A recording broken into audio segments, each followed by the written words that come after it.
Hello, everybody, and welcome back to my channel. So, on today's podcast with Bethenny, she is not holding back her thoughts on Andy Cohen and his success. Big yikes. So, let's get into this podcast, but first, make sure you like this video and also subscribe to my channel. If you hit that notification bell, it'll notify you every time I post a video or go live. All right, let's see what Bethenny has to say. From just the previews I've heard, it's not so good. A lot going on. I posted something on Instagram, which was effectively like a manifesto. If you remember in Jerry Maguire, he kind of just had a mission statement. And some people in the comments after what I wrote said, what happened? And truthfully, nothing happened. I just took stock in some of the things that I say here and on social media.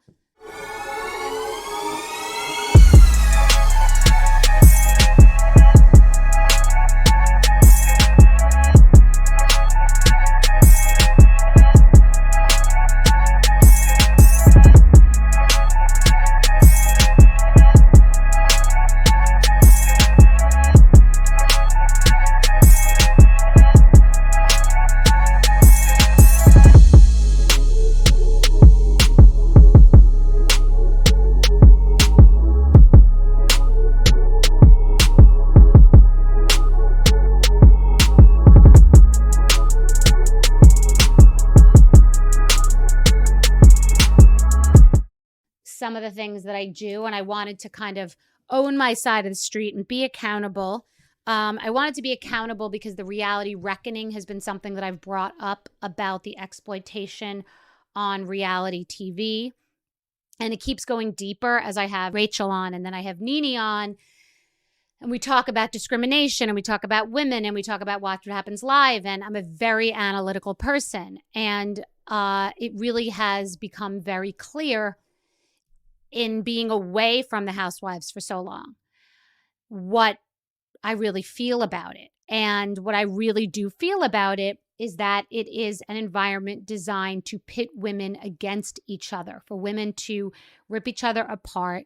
Watch What Happens Live is a show, but in the beginning, it has been very successful at having women demoralize each other. And it's very crafty and creative because the way that the show is produced and executed, Andy is the host and he will ask provocative questions. So he remains clean, but he will ask a provocative question. Like he recently asked, who is the most overrated housewife? It literally is designed just to get someone to trash someone else. So it's always off of him. The stink is always off of him. And callers will ask a question of a guest saying, so hi, what did you think of when Bethenny did that thing? So that person will have to say something bad about Bethenny or Nene or Ramona or anyone. And I really don't blame the person sitting in the chair. They are there because they want to promote whatever they're promoting and themselves. And it is a clickbait environment.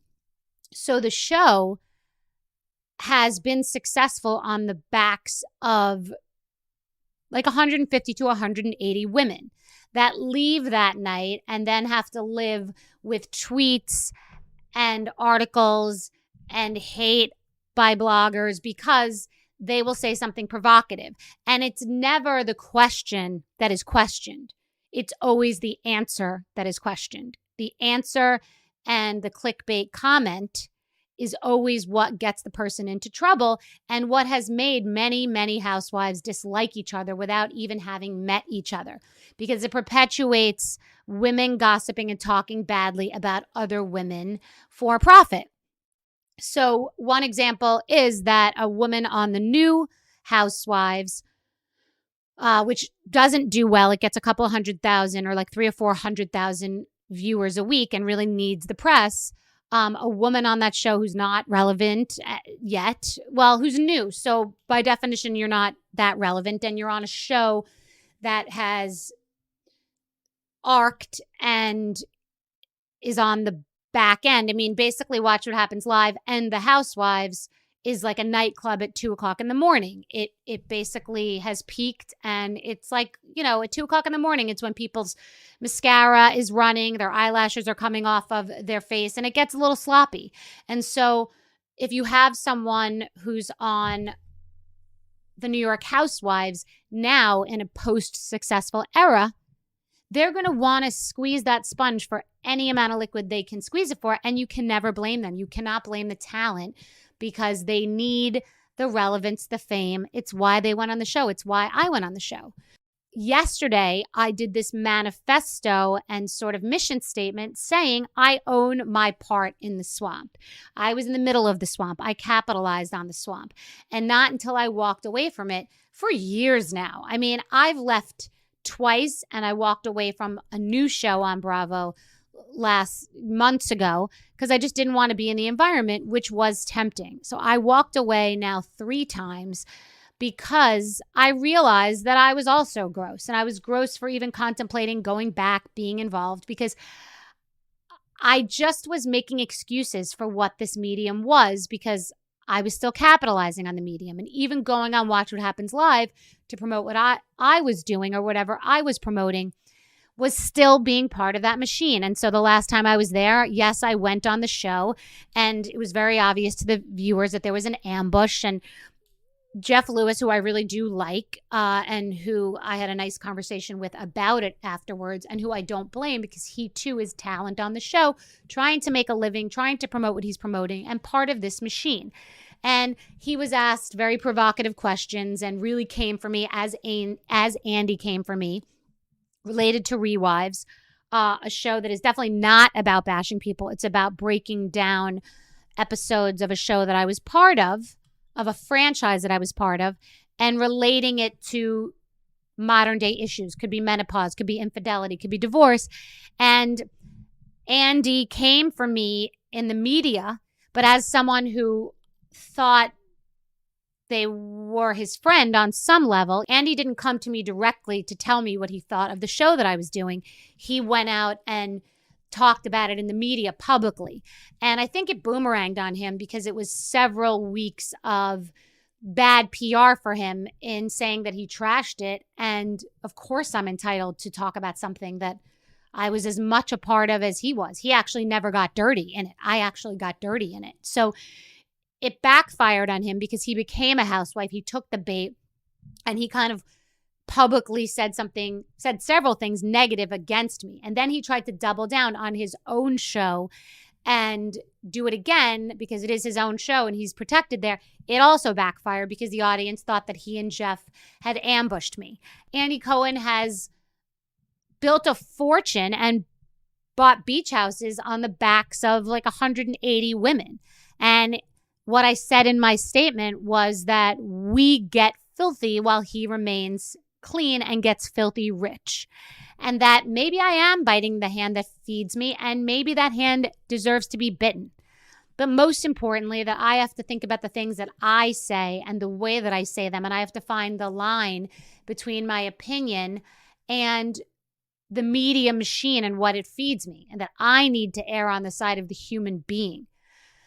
So if I'm talking about the Kardashians or Taylor Swift dating or the Royals, I have to err on the side of the human being, and I have to hold back a little. And maybe Nene Leakes was right when she said what she said, and she said that she's keeping it 75%, because many of the opinions that I form are truly formed because of the media machine and what we are fed by the media machine. And when people say, I want to hear your take on X, they're not thinking about how it's going to affect me. And my take on X may be based off of clips that I've seen on Instagram and TikTok and read in the paper. And they're designed to provoke. And so I've taken the bait. So I'm taking stock in my own life and the things that I say and the power that I have in influence, and I am changing because I want to be a good example for my daughter, and I'm not going to say whatever I think and feel anymore, not because I'm afraid, but because I'm responsible. And this reality reckoning and my part in reality TV, I'm taking it seriously. It keeps me up at night, and I've opened Pandora's box, and I take responsibility for it and I own it, all of it. And when I think about an environment like Watch What Happens Live and a housewife being asked a question designed to come for me that was previously discussed in a dressing room about me, I don't hate the player. I hate the game. Instead, Andy Cohen is a person who is basically just a crossing guard directing different people to say bad things about each other and to say things that will be clickbait fodder to live in the media for the next couple of weeks. Because otherwise, why would someone who has the benefit of having a talk show ask Oprah Winfrey, one of the most accomplished, intelligent women to ever walk this earth, who could have won the election to be president of the United States, and his big question that he decides to ask her is if she's dipped in the lady pond. Or Anderson Cooper, his friend, who's been to Afghanistan and reported and spent weeks on end in places like Ukraine and been all over the world risking his life. And Andy decides to ask him about a dick pic because Andy is only built to utilize other people to get press for himself. And it's worked because it's like that guy on 6th Avenue that moves all of those cups around in circles and you're not really knowing where anything's going. You don't really realize where it's coming from. You don't really realize that when he asks Ray Liotta, rest in peace, a question about who was the worst kisser, and Ray Liotta says Sigourney or something about breath or cocaine or something, that Andy laughs and the stink isn't on him. The stink was on Ray Liotta and embarrassing him and getting him to say something that he normally wouldn't have said, and embarrassing Sigourney Weaver, who had nothing to do with it and didn't sign up for any of this and isn't being paid by Bravo or this machine. But the show and the environment is designed for women to bash and trash each other. And I no longer care if you think I'm a hypocrite for saying it, because in the same way that Kim Kardashian started her career in a sex tape 16 years ago, I started on The Housewives probably 16 years ago. And yes, I went back. That was probably almost 10 years ago. I'm allowed to grow and evolve as a woman, as a mother, as a parent, as a philanthropist. I'm allowed to see the error of my ways on my own, not because anyone told me, not because I got canceled. I make more money now than I did when I was on The Housewives. I make a lot of money by saying what I think. I feel a personal human responsibility to walk the walk and talk the talk. And I had the courage to stand up and start the reality reckoning. So it's going to become very clear in the coming weeks and months what's really happening and what really goes on behind the scenes. And the reason that Andy Cohen can't himself comment and can't himself say that he thinks I'm irrelevant or name me when he says a hypocritical housewife, which I am not a housewife, a term that is from the 50s and also sets women back 100 years and demoralizes them. I am not a housewife. As a grown woman who has my own career, my own money, my own philanthropic effort, I'm allowed to say whatever I want. And I can say Andy Cohen's name as many times as I want. But Andy Cohen, because the network that employs him is under tremendous legal siege from more than 100 people that have been treated unfairly and poorly. So Andy Cohen is not allowed to say anything about me because I'm sure that his mommy and daddy have told him from NBC that he's not allowed to speak about me. But anytime that Andy Cohen wants to come and talk to me, he's welcome to come and talk on my podcast because we've talked on many of his vehicles and I've been used for ratings and for numbers and for clickbait ad nauseum. So he's welcome to come do it here because just in the way that he thought that he was the only person allowed to talk about and exploit the housewives, he's not the only person that has a platform for people to speak on. So he's welcome here anytime to debate me on any aspect of the reality reckoning. And deep down inside, he knows that what I'm saying is correct. And I thought I didn't like many of these women. I used to blog about episodes that are edited and produced where women are drinking and exhausted and it's stressful and you've said something you regret and you're in your head and you're on a trip and they make you film every minute of the day on a trip and then you're exhausted, but you have to do it the next day. And you often feel like if you're not in a scene, they're going to be talking about you. So you're drinking because you just want to relax and you say things that you shouldn't be saying, aka Kelly Dodd in Ireland, and you're being pushed alcohol, whether it's by the producers or by the other castmates. Alcohol seems like a really good idea, and it's a recipe for disaster. And then you put yourself on the front lines and you say things that make people despise you because people think that's who you really are. And I used to blog about people on other shows like at Jersey and think certain things about them. But if everything on Housewives is not a reflection of who I am by any stretch of the imagination, why would it be a reflection of who they are? And then we're crossing over in the franchise and doing talk shows and saying things about each other based on things that have been said about us. I blog about Teresa. Teresa instantly hates me. Teresa's on a talk show. Andy asks her a question. She says something bad about me. She doesn't even know me. I then say something bad about her. I don't know her. I don't really know Nene. I have never spent time with Nene until she sat down for several hours at my house, and I enjoyed her the way that I would enjoy meeting someone at a business conference or at a cocktail party, and we would start texting and being friends. I used to love Lisa Rinna. We were friends. I liked her. I respected her. I thought she was so down to earth and real. When I stopped liking her is when I saw what the machine of the Housewives did to her. I was good friends with Kyle for years. Yes, we went in, we went out, but I felt differently about her after seeing the machine, seeing the social media, seeing how different people react to fame, seeing her differently, seeing how she was portrayed on the show, seeing how she handled the fame. That's not necessarily Kyle. That's Kyle inside the machine, or as they call it on The Bachelor and Bachelorette, the bubble. So I have a different relationship with Kyle now because on Watch What Happens Live, Kyle's asked by, of course, not Andy, someone else who, doesn't want Andy to get dirty. They'll do the dirty work. They're going to get the clickbait too.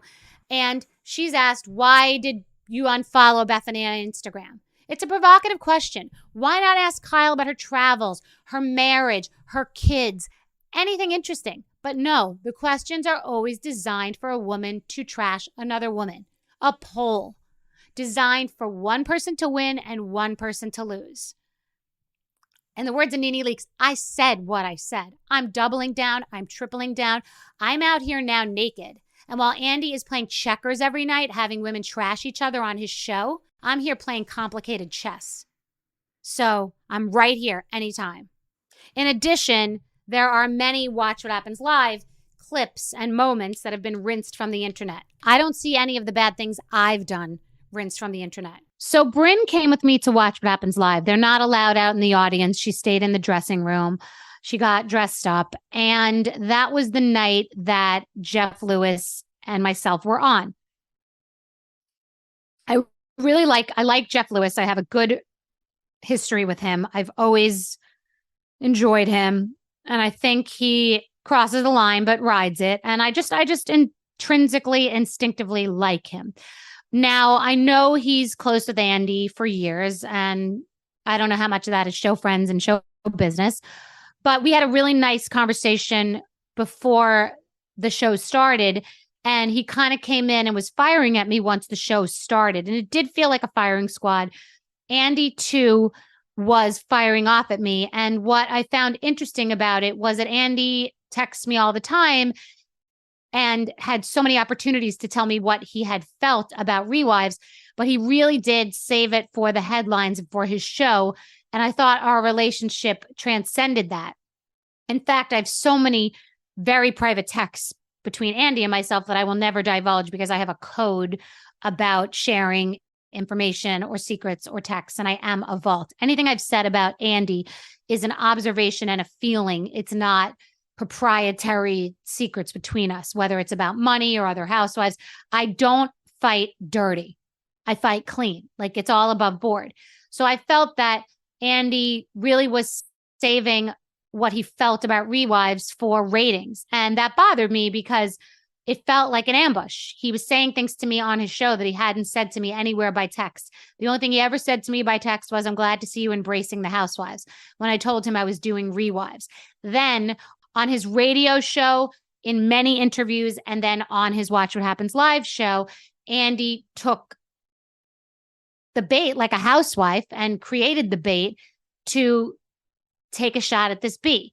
And he did miss. And the audience, for the most part, a couple of haters, but for the most part, the audience really felt that it was an ambush. I am so used to being in that firing squad on that show, because that show is a mud pit where you go to that show with the intentions of promoting something and being filthy for the next 2 weeks with provocative clickbait questions and polls designed to have you get into trouble by saying something you're going to regret. It is by design. The producers, the callers, the guests, everybody's peppered, and Andy remains clean.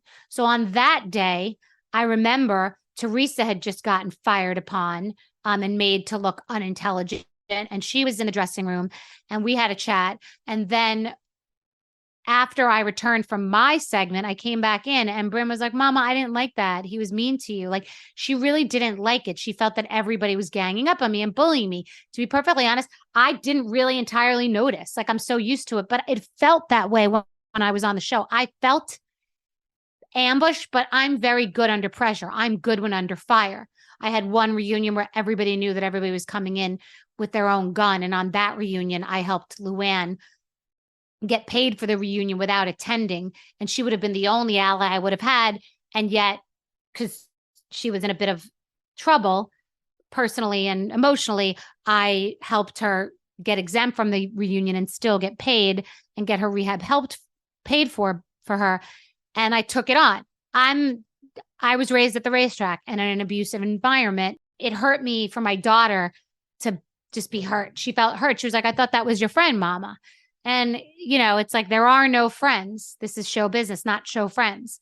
And many people have asked me if that was really the nail in the coffin that allowed me to say how I really feel about Andy. Sometimes you're not even really sure how you feel about something or someone because you're just so used to that dynamic. And when that dynamic either pays you or you're scared to shut a door because you may want to enter back into it because it's a vehicle for media, or you get to go back on that show and promote something. Or one day you'll get paid millions of dollars and you'll have to go on one of those ultimate girls trips because you have no other source of income and you're desperate. You've lost everything. Like, these weird rainy day thoughts happen in your mind where you just don't see that there's any reason to burn a bridge or close a door. Why would you? And that's what a lot of people are thinking, because people in the entertainment industry and society at large and in corporations and in pretty much every business are afraid because they just don't want to get canceled, even if it's within their own smaller circle. And I've always been one to be unafraid. And for a while, I've felt that this was a cesspool. I just felt hypocritical because I was saying it about something I was part of. And I just kept dipping my toe in until the water was a little warmer. And then one day I was like, I'm all the way in the pool and there's really no turning back. I don't think Andy's inviting me over for a Tupperware party anytime soon. And I think I didn't realize how I really felt. And I didn't realize until hearing from all of the horror stories of people from reality television and Bravo specifically that I got more courage. And hearing the people that have called the lawyers and told their stories about racism and discrimination and things that, like, I didn't really think about and really believe. I kind of rolled my eyes thinking these people are just disgruntled. And I saw Nene not as the character with the sound bites, but I saw Nene as a person. I saw Jill as a person and as a woman. And I saw Rachel as a person and a woman, and a lot of these people, even Kelly Dodd, who said negative things about me, Tamara, who said negative things about me. They're women, they're mothers, and they're part of this machine. And I can't blame them for their participation. I genuinely can't. And they all know that what I'm saying is true. Even the ones protecting the realm, making a lot of money right now, pretending that they have blindfolds on and that they can't see around them. They know I'm right. I know I'm right. I'm completely certain that every child who was exploited on Bravo television that has to live that for the rest of their lives, I'm right. So it's easy to be vocal when you know you're right. So that's where I stand, because sometimes being right doesn't mean you have the courage to do it. And once I rip the Band-Aid off, I'm out here naked. So I'm naked, but I'm right. For me, as a viewer and a lover of Bravo, Watch What Happens Live is a great opportunity to discuss what just happened on the latest episode of whatever airs that night. I see it like an after party with Andy Cohen, and he will ask some questions that we might all be having, and yeah, some are spicy and make you go, oh shit, he just went there. I personally think that Bethenny is upset that Andy does such a great job with Watch What Happens Live. He is a great host.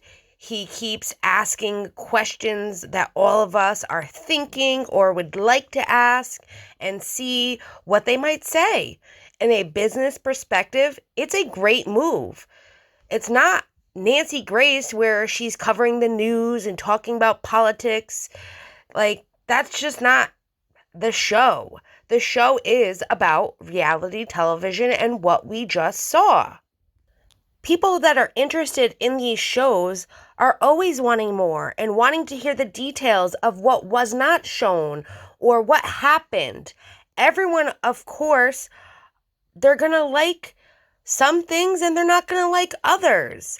I don't think this is demoralizing women and pitting them against each other. These people can answer a question if they choose to. And yes, any question you ask can spark some kind of conflict or debate. And that's up to them if they want to answer it. As a good host, he's going to ask these questions. And if they don't want to answer it, then they have every right not to answer it.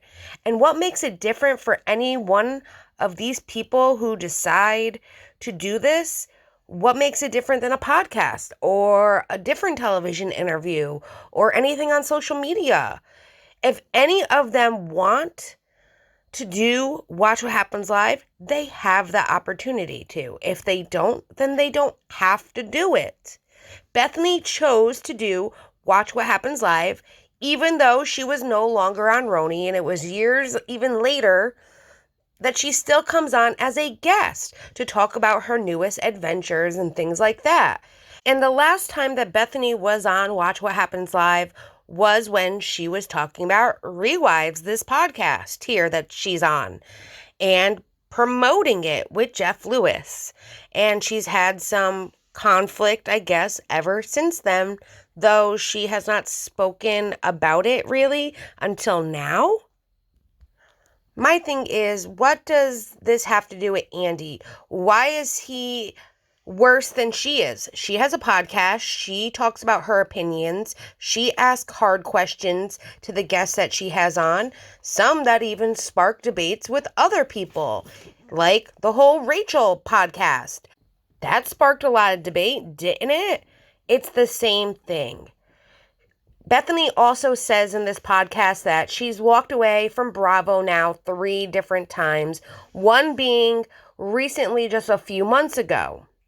To me, that just kind of tripped me back to the whole Rachel theory when she was on Bethenny's podcast where she was like, I would have gone back if they paid me what I think I should have got.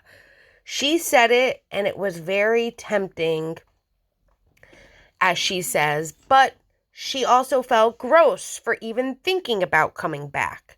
Now, even in the clips that I will show you later from the Watch What Happens Live interview, she even talks about how Andy came over and tried to get her back onto RHONY, but he still knew that she probably would never, but he still wanted to give her that shot. This is how it's always been since Bethenny left. He's always left that door open for her if she ever did want to go back. And he knows that she was trashing the housewives even back when she was on Watch What Happens Live. But he still gives her these opportunities because they were close.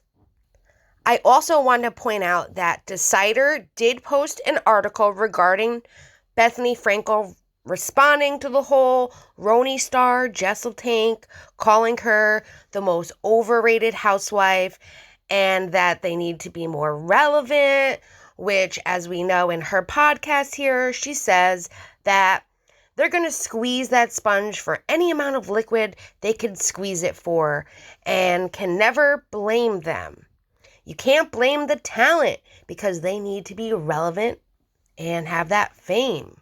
It's why they went on the show. It's why she went on the show herself. That's when Bethenny then goes into slamming Watch What Happens Live and claims that it's designed to get someone to trash someone else, and that the talk show is successful at having women demoralizing each other, while the stink is always off of Andy Cohen, who asks the provocative questions. Again, I don't think he's asking provocative questions. I think some of them, yes, are a little spicy, but nothing that anyone has to answer. They're questions. Bethenny also claims that this is the way it works for Watch What Happens Live, and that in the dressing room, Andy comes in and talks about what he wants to talk about. Well, in response to that, a source from production shut down these accusations, saying that they are absolutely false. They told Page 6 that Watch What Happens Live does not conduct pre-interviews. That naturally, Andy does stop by the green rooms to greet his guests before the show, but he does not discuss specific questions or topics in advance, unless the guest initiates a topic that is personal or sensitive to them. And certainly, Andy nor any of Watch What Happens Live producers is feeding answers to these questions. That's pretty much it for the article. If you do want to check it out, it is linked down below, so you can check that out. I feel like production answering the question about what doesn't happen with telling their guests the questions or topics.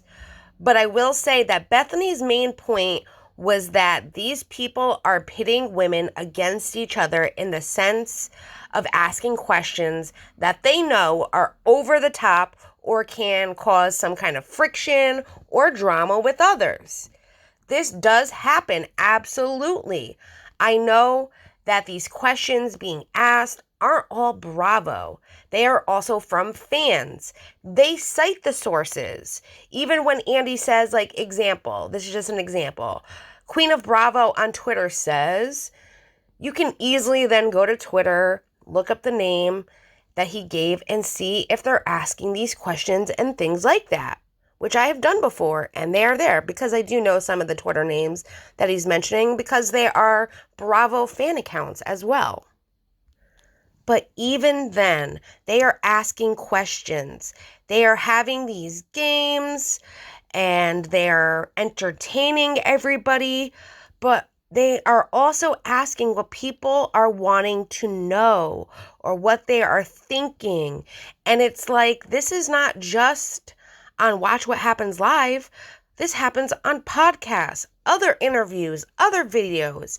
Even Bethenny was asking Rachel questions in that sense, steering her certain ways by the questions being asked, and asking certain things that everyone wanted to know and was wondering because she knew it would draw people in to listen.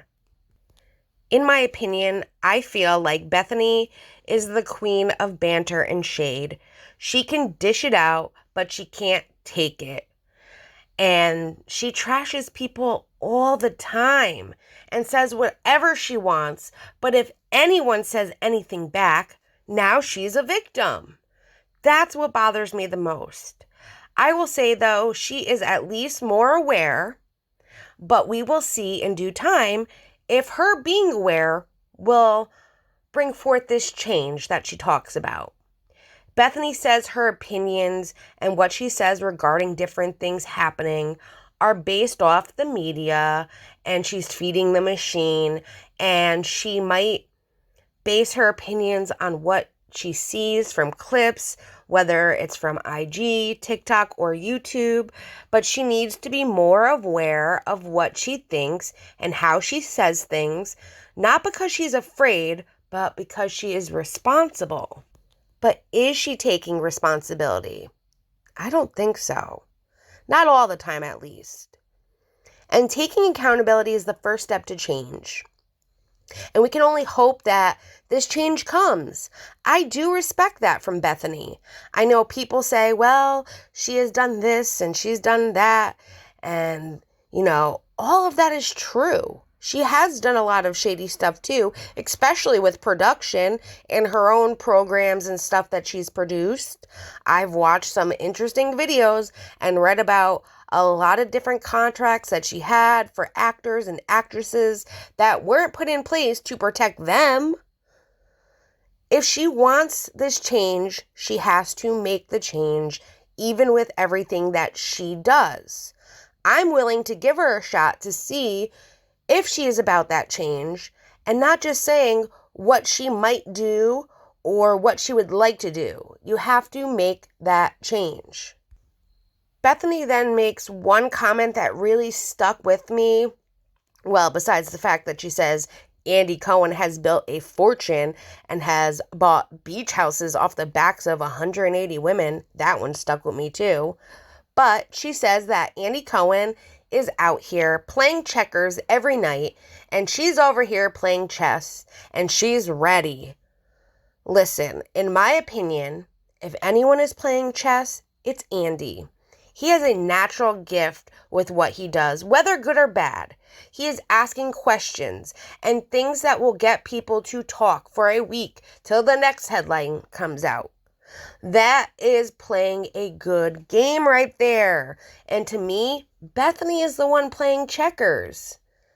Talking about what she hears here and then commenting on what she heard there, where Andy is ready no matter what and can come up with things right on the spot, where Bethenny isn't as quick-witted, in my opinion. And especially if she cares enough to change her ways and wants to better it for her daughter, like she claims, then she needs to step it up and be better. Come up with better moves and not be so drawn into this petty, pointless drama like she says she doesn't want to be a part of.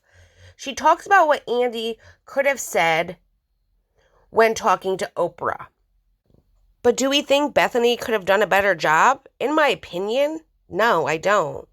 And Andy, who is this personality who attracts people, him asking questions that just not anyone would ever ask. That is impressive. And that draws people in to pay attention. He is great with entertaining. And I feel maybe she's just a little bitter that she doesn't have that same talent. I've seen only a few episodes of her old talk show because it wasn't interesting at all. So maybe I'm being a little biased here. Maybe it just wasn't for me. But I watch Andy on Watch What Happens Live every night.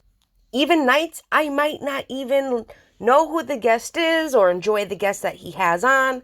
I still think he shakes it up and he always gets a laugh out of me. I truly love his Instagram reels and TikToks with his interactions with his kids. I think that itself is very relatable. It's interesting. It's cute. Ben is a riot. And I would love to see more of that from Andy Cohen. But Andy has a gift that a lot of people don't have. And I think she's just shaming him and what he does because maybe she's just a little jealous of his success and being a likable person with this personality that everyone loves, where sometimes she wavers in her opinions and her personality. I know there are a lot of people that like Bethenny or liked Bethenny when she was on The Real Housewives, but sometimes she just goes off on these crazy tangents and high extremes, and it doesn't draw us in. It draws us away from her. We also cannot forget that Bethenny and Andy used to be BFFLs, and Andy held her in a very high regard when she was on RHONY. We knew that her closeness with Big Daddy was real and also warranted by just how many spin-off shows that Bravo had for her, including like shows about her marriage, her baby, her businesses. But now we find out that Andy is this evil devil who ambushes his friends. It just doesn't make sense to me. I also have the Watch What Happens Live video, like I was saying, from when she did it with Jeff Lewis. It was December of last year. At this point, too, Andy and her had a little thing happening where we kind of heard from her podcast how Andy didn't tell her how he felt about her covering the Real Housewives, and he waited to say it publicly instead to her personally, so she kind of got upset, which I can understand. They hash it out, and I do have the clip that I want to play for you guys. Forewarning, though, I did speed it up because Bravo hates when you play clips even under fair use. So, it's up to 1.25. You can just drop it down a little bit for these clips only. I'm not trying to upset anyone. I'm not trying to upset Bravo. That's why I'm letting you guys know. So, here are a couple clips. Bethenny, let's just get it over with. Okay. You and I are in a major public feud right now. You took the bait, man. Let's hash it out. Let's do it. So where do we begin? I mean, it's not that deep, actually. It's not deep. You have a ReWives podcast. Right. I said I thought it was kind of hypocritical of you because you've been trashing the Housewives publicly for the last 3 years to now go deep on the Housewives.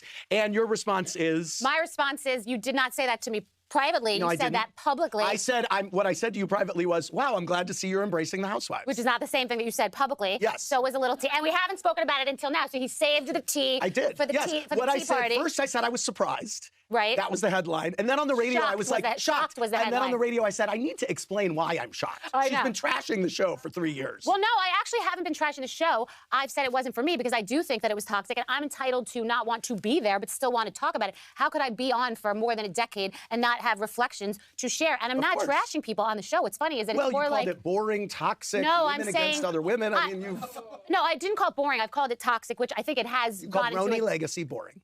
I didn't see RHONY Legacy. On your TikTok, you said, my reaction is boring. Oh, well, I haven't... Well, no, it kind of was a boring announcement. You announced two different things at the same time, and I didn't really understand. Jeff, are you enjoying this? No, I'm actually uncomfortable. I did think it was a boring announcement. But it's not surprising that I would reflect upon such an experience in my life, and it's not a trash and grab show. It's a show where I'm talking about things people might not have known. And I even defend, ironically, Kelly, thinking about what might have been going on really in her mind in Scary Island and things that people wouldn't know about, the trips. And no one's ever done a recap show for Housewives. Well, no one... Oh, that was the other thing. Yeah, how's yours different? Let's promote it. Let's promote it. Well, I wasn't let go by Bravo. I actually left of my own choice, so that's a little bit different. I'm not a disgruntled employee. Which time did you leave? I left She twice. left both times on her own. Twice. Okay, good. Then I haven't welcomed her to come back. I got fired. Right, and that's why you're so bitter. Yeah, no, not bitter at all. No, I led in a better place. Right, exactly. That's what they all say.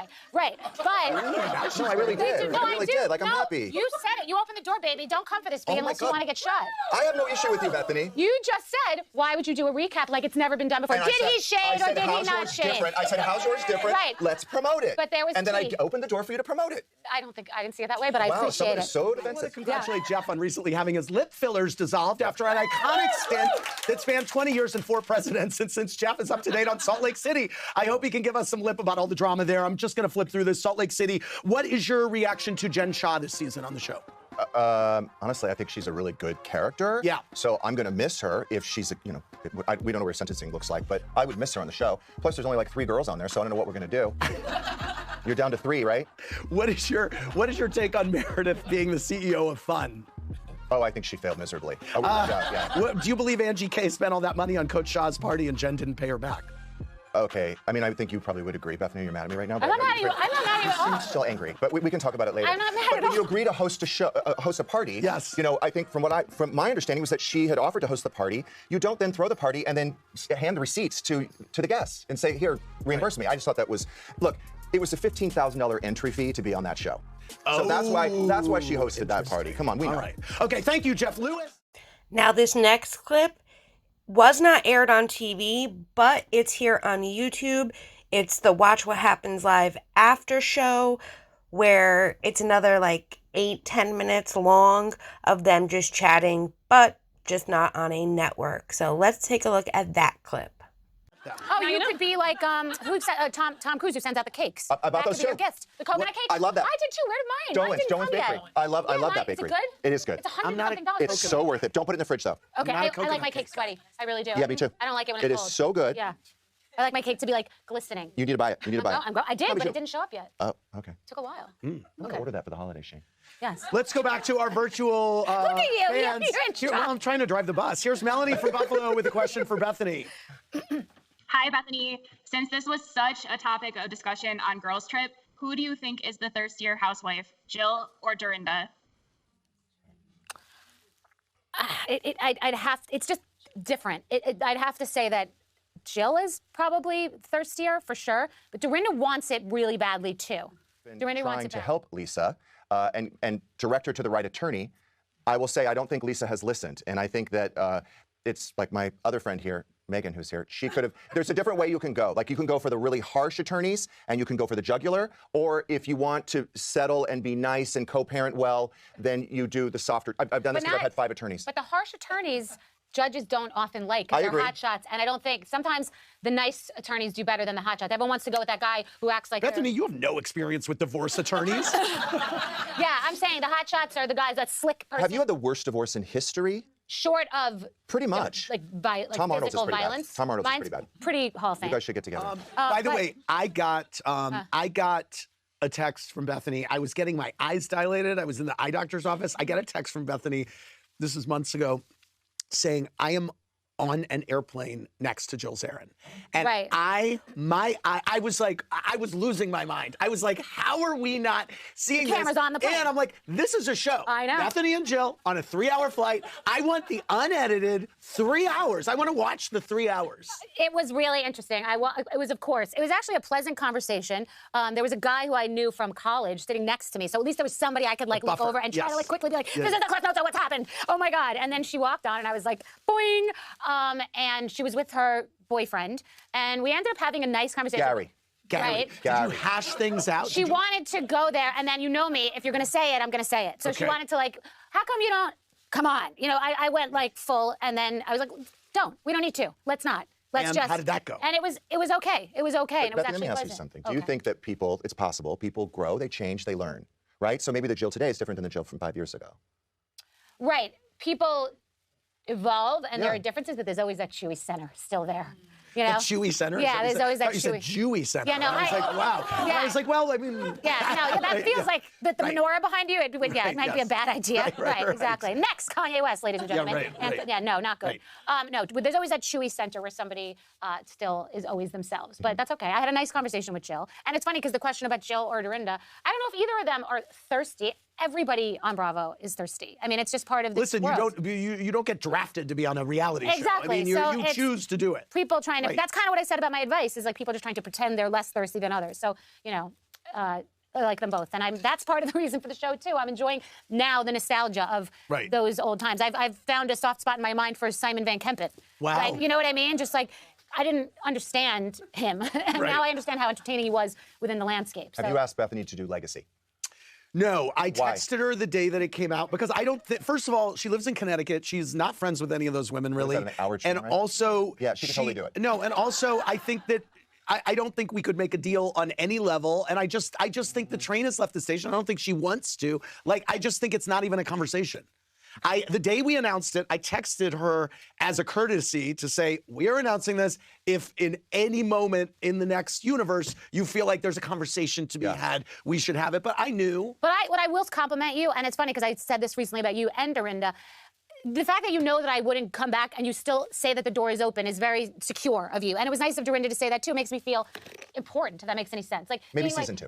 No, it just meaning. Do you understand what I'm saying? Usually, when people know that you're not coming back, like, I don't want them anyway. Well, Like, no, it'd be but the thing something about it easy is for him to you're say. stupid. I remember when I went to your house to try to get you back on RHONY that time. And you just said something, I right. knew, and I was like, Right. this is worth trying. And I Yeah. thought I had a good argument. Yeah. But I didn't think when I said that on any level. I was like, she's not going to, like, this isn't even a Right, that's conversation. fair. But as a producer, you at least want to put it out That's there. fair, yeah. I think you should reconsider. Jeff, I think that your radio show is so fun. It's so funny. You guys are so great. It is must listen. Thank you so much for all you're doing for Radio Andy. I want to thank you for coming, Bethenny. Congratulations on the new CNBC show and the new ReWives podcast. Thank you so much. Now, since this Watch What Happens Live episode and everything that went on, Bethenny now believes that Andy and Jeff planned some kind of secret allyship to publicly embarrass her on national television. I don't know about you, but that's usually what we call being paranoid, not ambushed. But that's according to Bethenny. I'm not sure what she was expecting also when agreeing to appear alongside Jeff, who she knows him better than most of us, but she knows he is not a wallflower personality. But that's not his fault either. And this isn't the first time that Bethenny and Jeff have met, and it's not the first time that they've appeared on Watch What Happens Live together. I know of another time back in August of 2017 that they appeared together. But supposedly, this is all Andy's fault because Bethenny knows she bit off way more than she can chew on this one, and it blew up a very important person in her world. So I guess now Andy has to become the ultimate villain so that she can validate going off the rails. I don't know. During, though, this Watch What Happens Live, we saw that it was all Jeff that clocked Bethenny's ReWives podcast because it wasn't original. Additionally, Andy felt her new venture was hypocritical since all she had done after she left The Real Housewives was trash The Real Housewives.